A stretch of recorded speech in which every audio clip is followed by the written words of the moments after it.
Hi, thanks everyone for being here. My name is Thomas Francine, and I've hitchhiked over 26,000 miles. This is what that looks like. 34 states in the US, and 13 countries. Here you can see me doing a loop between Denmark and Turkey. Now, when most people hear that I've hitchhiked so much, their first reaction is, wow, you are so lucky to be alive. And they want to know about all the negative things that have happened to me. But actually, over all of those 26,000 miles, I've encountered literally thousands of amazing, positive people, and I've had absolutely zero bad experiences. I made a documentary on hitchhiking. I got into 7 film festivals. I've researched and put together a few pieces of writing, and I also completed a 1,000-mile walk. The theme of all of these projects, and the theme of my presentation today, is not necessarily to get everyone to hitchhike as much as possible, but much more simply to just show that the world may be a lot better than you realize, and also that you can work with this good. You can make it even better yet in very simple ways. So in this presentation, I'm going to discuss my hitchhike experiences just very briefly, because then I'll go much broader and onto the topic of the greater good in general. And finally, I'll get to my main point, so go greater good in your own way. So first, my experiences. What kind of people do you meet while you're hitchhiking? Men and women, of course. These are all people that have picked me up. The elderly, teenagers, husbands and wives, and families with babies. Blacks, whites, Mexicans, and Native Americans. Christians, Jews, Muslims, and atheists. Democrats, Republicans, independents, and apathetics. And finally, we have businessmen and homeless, and hippies and veterans. So really, people from all walks of life imaginable you meet. This is a family that this is the extended version of a family that picked me up in Washington State. It was getting dark, and they offered me their place to crash for the night. I accepted, and one night turned into a couple nights, turned into a couple more nights, and I ended up staying with them for 4 months. I found work in the area, helped them around the house, of course, and I have visited them since, and we consider each other second family. Here I am with a friend I hitchhiked with. I almost always hitchhike by myself, but on this occasion I was with a friend. We were walking through a small town in Turkey when looking for a place to camp, when the gentleman in the middle here spotted us, and he, I guess, was curious, and he called us over from his porch, and he said, well, actually, we couldn't speak the same language at all, but he motioned to it, he communicated to us that we were, after he felt us out for a second, that we were free to spend the night at his place if we needed it. I guess he felt compassion for us, and we did, and we became friends. These are actually pretty typical hitchhike stories, believe it or not. This is what hitchhiking is really like. It's not just me saying this, of course. There's many other hitchhikers who would agree. And if you're curious, if you'd like to see a lot of them, you can check out the documentary, which is free on my website, gogreatergood.com.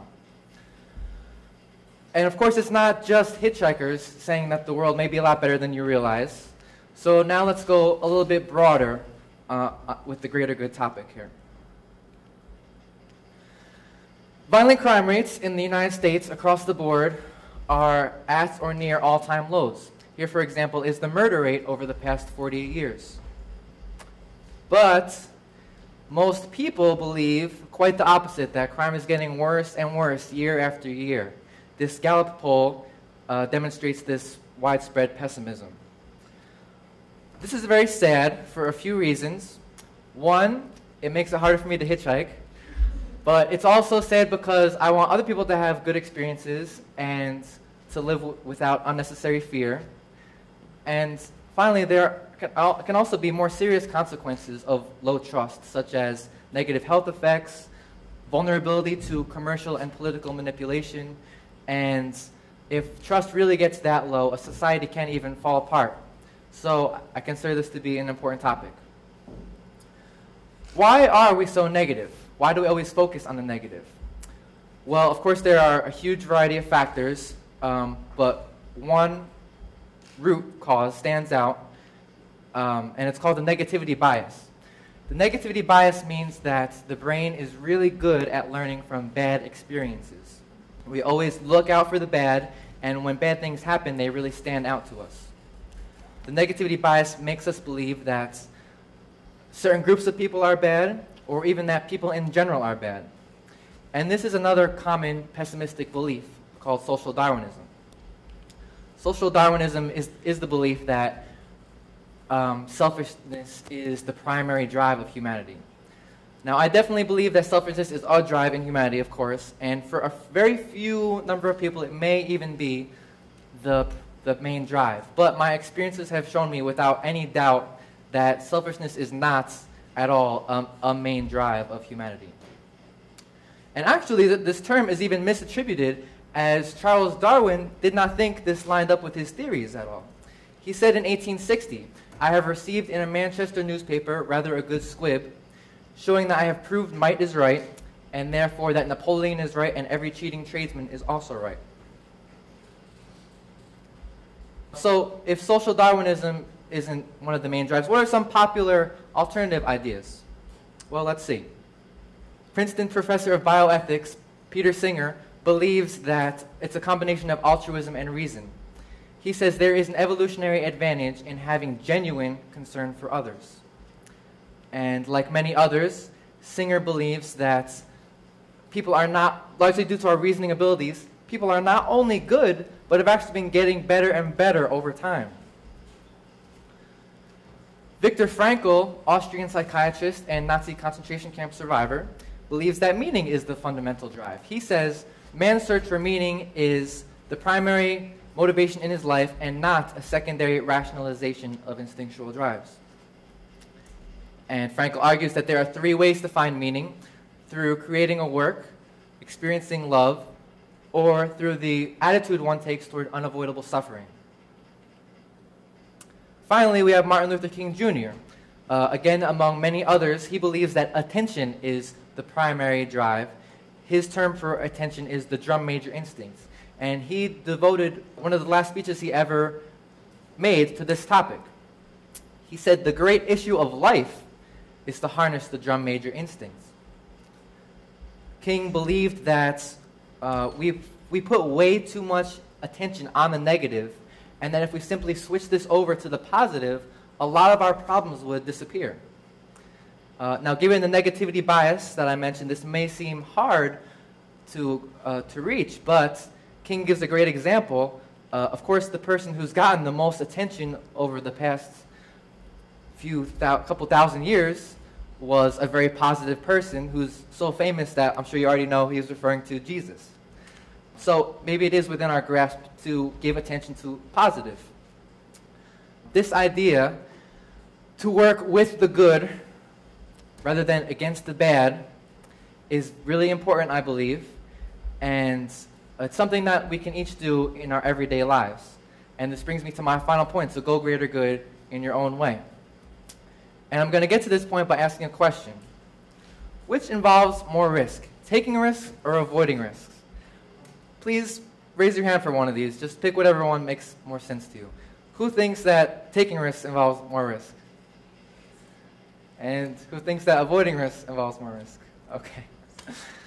So let's see what each of these involves. Taking risks involves potential to get what you want. Avoiding risks, no potential to get what you want. And the other thing associated with taking risks usually is danger, and with avoiding risks, safety. Now, I definitely believe in taking precaution and planning ahead and in not doing anything that's too crazy. Hitchhiking can be dangerous. I don't want to downplay that and say hitchhiking can never be dangerous. It definitely can be.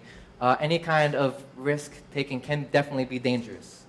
But I also argue that beyond a certain point, you can't control anything, and danger often happens when you least expect it.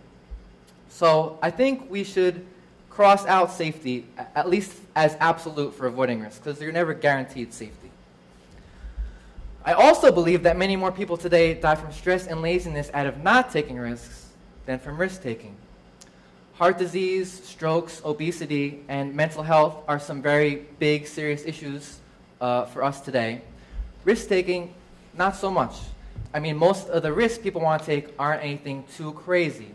Maybe it's just talking with some strangers or asking someone out on a date, maybe even hitchhiking. And finally, if you avoid all risks, you end up with no skills to navigate risk or public life in general. I can say for myself, even though I never had a bad experience hitchhiking, I have definitely been in plenty of weird situations, and I have definitely met some weird people. And but now, the plus of all that is I now have the ability to recognize certain situations and also to take control of those situations. And much more generally, I've become really good at interacting with all kinds of people. And these are skills that are really completely invaluable to me, and which I absolutely didn't have before, but I have now. And what else? Oh yeah, so maybe we can think about putting safety in taking risks. Maybe we can think about that just a little bit. I end my presentation by asking you to take into consideration that there might be a lot of good out there in the world, and also that you should maybe act on that to make it even better yet. I encourage you to not think about changing the world in crazy terms where everyone on the planet has to be living a happier life for you to say, I changed the world, but to make it to be much more simple about it, because each of us has our own world, and you can change the entire world for yourself, the entire world for someone you know, and the entire world for a stranger. And usually it's actually a very simple act of kindness that can have a powerful effect for someone. So it's not even something that necessarily needs to take that much time or effort on your part to do. And I hope you take this actually as a challenge to as soon as you get a chance, maybe even right now if possible at all, to take this on, to change the world for 3 people. I promise you, if you do, you won't regret it. One of my heroes, Peace Pilgrim, said it best on this topic. She said, I know I am a little person and can do only little things, but there are so many little things that need to be done. And if enough of us little people act together, even very, very big things will be granted.